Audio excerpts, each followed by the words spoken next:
এমন একটা দৃশ্য আলাইন মল সকাল 6:30টায়। পৃথিবীর যে প্রান্তেই আপনি ভোর সকালে এমন একটা ব্যস্ততম জায়গায় হাঁটবেন, তখন দেখবেন সব কিছু কেমন নীরব, নিস্তব্ধ। কোলাহল শুরু হয় সকাল 8টা থেকে, লোকেরও কারণ কিছুই নেই, সব কিছু। কত অদ্ভুত একটা দৃশ্য, ভেরি বিউটিফুল।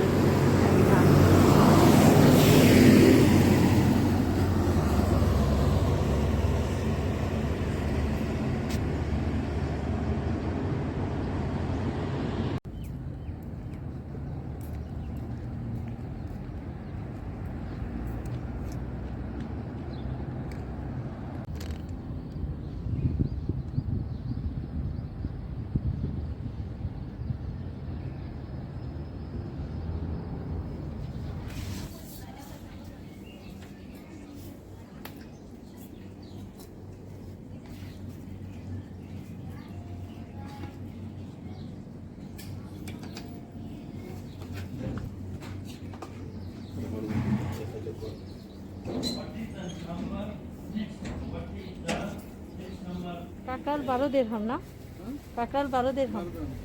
আর করলা 12 দিরহাম, 10 দিরহাম।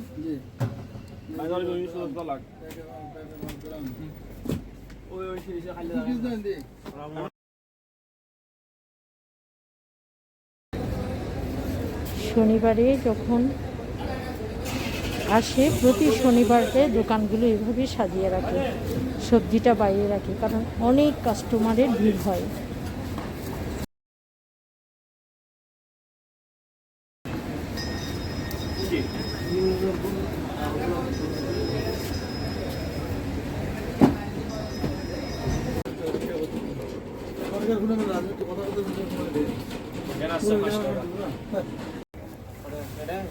শুকিয়ে ঠান্ডা তরকারি,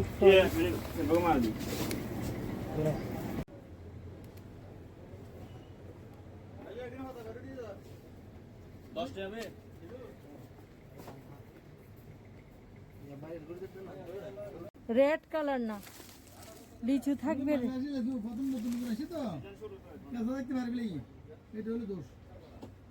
25 দিরহাম।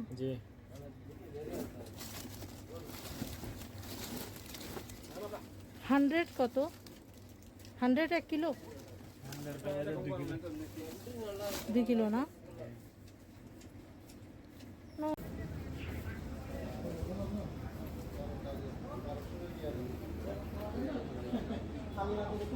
এখানে প্রবাসীদের যেটা হয়, এখানে তো আর কাজের মানুষ নেই, নিজের ঘরে কাজ নিজেকে করতে হয়। আমার সব সময় নিজের কাজটা নিজেরা গুছিয়ে করি। দেশীয় ঝাড়ু, এই ঝাড়ুটা অনেক ভালো। এটা এশিয়ার প্রত্যেকটা দেশে আপনি দেখবেন, এশিয়ান পিপল, দক্ষিণ এশিয়ার যে মানুষরা আছেন, আপনি সব জায়গাতে, বাংলাদেশ, পাকিস্তান, ইন্ডিয়া, ফিলিপিন, সব জায়গাতে এই ঝাড়ুটা খুবই ভালো। খুব সহজে সব ময়লাগুলো পরিষ্কার হয়ে যায়। ঘর তো ঝাড়ু দিয়ে দিলাম, এখন ঘরটা মুছে নেব, কারণ খুব সকাল, এখন গরমের দিন, ঘর ঝাড়ু দেওয়া, মোছা প্রতিদিন নিত্যকারের কাজ। প্রবাসে থাকে, সহযোগিতা, নিজের কাজ নিজেকেই করতে হবে।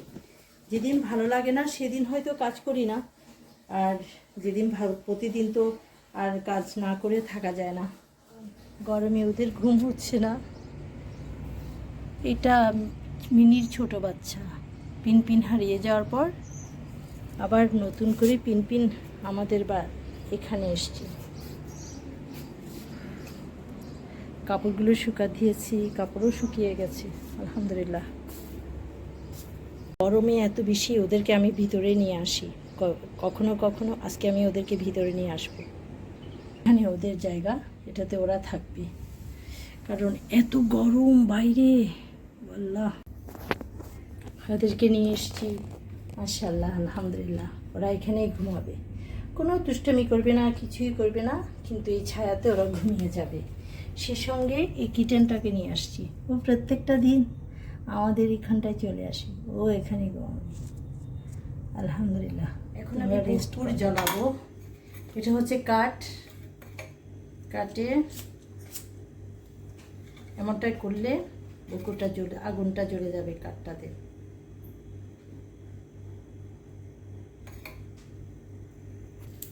আমাদের প্রিয় নবী হযরত মুহাম্মদ সাল্লাল্লাহু আলাইহি ওয়াসাল্লাম বকুর খুব পছন্দ করতেন।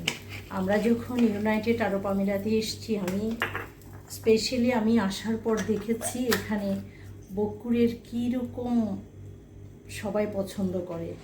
ঘরে উনি এভাবে বকুর জ্বালাতেন এবং এখানকার যে আরবি লোকেরা আছেন ওনারা তো রসুলের সমস্ত সুন্নাহগুলো মেনে চলেন, আমরাও মানি।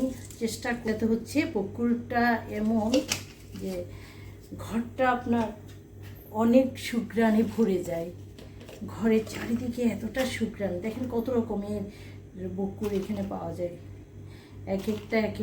এক একটা আপনার এক ঘ্রাণ, সবগুলো একসাথে মিশিয়ে আমি ককটেল করে ফেলি যাতে ঘ্রাণটা খুব ভালো থাকে।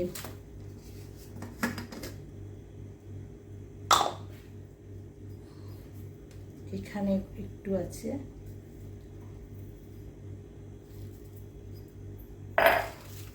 প্রচণ্ড ঘ্রাণ হয়ে গেছে পুরো ঘরটা, অনেক ঘ্রাণ।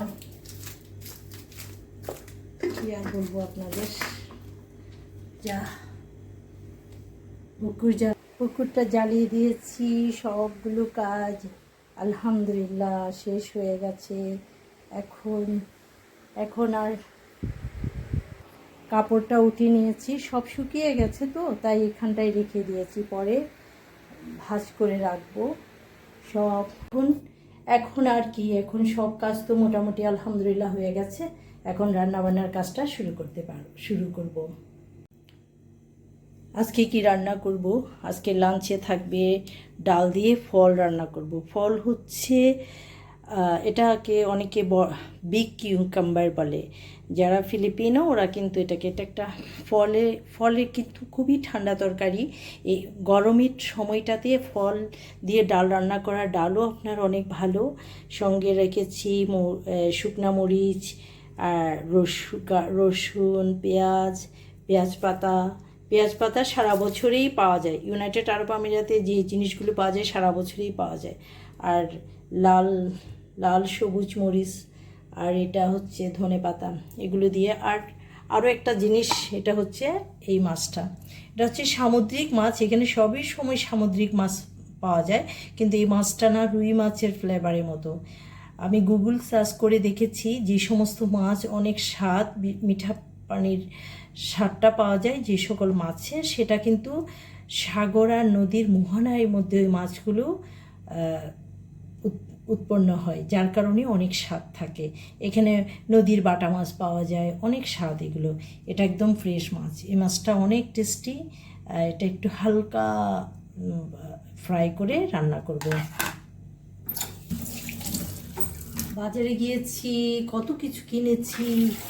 এই শসা যে কোনো তরকারি রান্না করার আগে দিয়ে নেবেন, এতে আপনার এই যে সবজির গায়ে ধুলো বালি আছে এগুলো সব ক্লিন হয়ে যাবে। তারপরে কাটবেন, আর চেষ্টা করবেন সবজিটা একেবারে ভালোভাবে ধুয়ে নিতে, কারণ খাদ্যের গুণাগুণ, মান, পুষ্টিগুণ বজায় রাখতে হলে আমাদেরকে সব সময় সচেতন হয়ে চলতে হবে। কারণ এটা যখনই বাজারে এসছে, এটা বাংলাদেশি স্টোর থেকে আমি নিয়েছি, বাংলাদেশি ফল। এই ফলটা যখন দেশ থেকে এসছে কতটা সতেজ ছিল আপনারা চিন্তা করুন। এটা এয়ারে আসছে, তারপরে দোকানে আসছে, তারপরে আমরা কিনেছি, প্রিজার্ভ হয়ে গেছে। সতেজ বলতে সেরকম থাকে না। তাই আমি ওটা একেবারেই ধুয়েছি, কাটার পর আর কিন্তু না বলে হয়তো বলে ফেলি, ঘরে কি এমন কাজ করেন, অফিসিয়াল কোনো জব করেন কি না মানুষকে জিজ্ঞেস করি, কিন্তু সবচেয়ে গুরুত্বপূর্ণ কাজ হচ্ছে খাওয়া দাওয়ার কাজটা। রান্নাঘরে যে কাজটা আছে এটা যতটা পরিষ্কার পুষ্টিগুণ সম্মত হবে ততই আপনার স্বাস্থ্যটা ভালো থাকবে, বাদ বাকি কাজের এনার্জি হবে। পড়ালেখা করেন, অফিসের জব করেন, যেখানেই যান না কেন আপনার চেহারার মলিনতা থাকবে না। এই শুধু খাওয়ার মেন কাজটা হচ্ছে খাওয়া দাওয়া। আসলে যেখানে যে কাজটা করেন না কেন আপনার সবাই আল্লাহর শুকরিয়া আদায় করবেন। আলহামদুলিল্লাহ।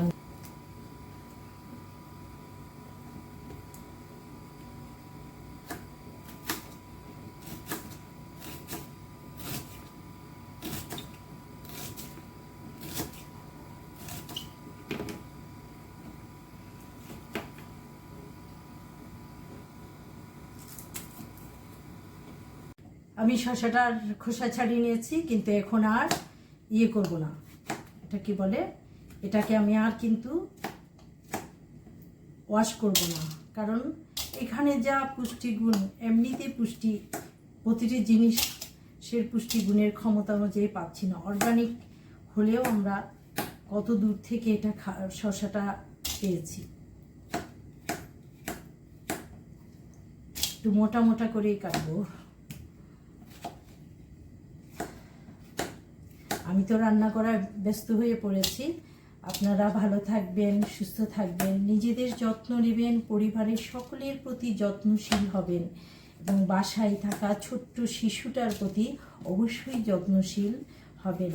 এই গরমে আপনারা ভালো থাকতে হলে সুস্থ সুন্দর থাকুন এবং সামনে জিলহজ মাস শুরু হচ্ছে।